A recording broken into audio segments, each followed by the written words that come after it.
हे राजा बाहर से आजा घरवा है देवरवा ड्यूटी खाटेला।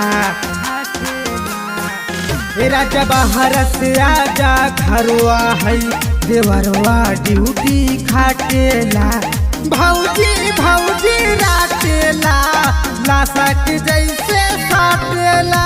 ए भौजी भौजी रातेला लाशा के जैसे साटेला।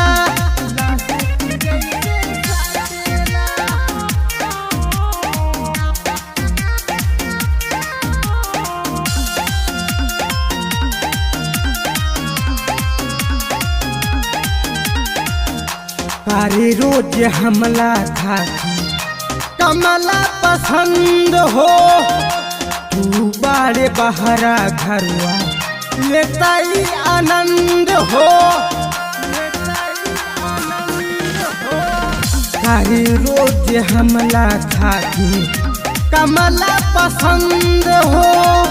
तू बारे बहरा घरवा लेता ही आनंद हो। कितना राखी जुगा के जवानी के धनुआ घाटेला। भौजी भौजी राटेला लाशा के जैसे साटेला। ए भौजी भौजी राटेला लाशा के जैसे साटेला।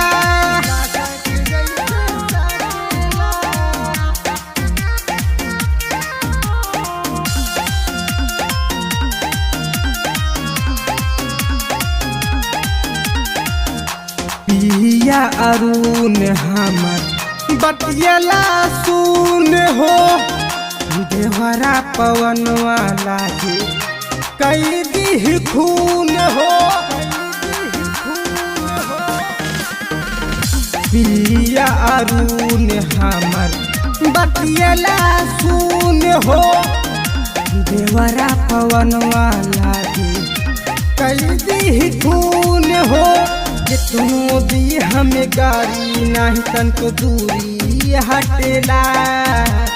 भौजी भौजी राटेला लाशा के जैसे साटेला। भौजी भौजी राटेला लाशा के जैसे साटेला। आ जाना ए राजा।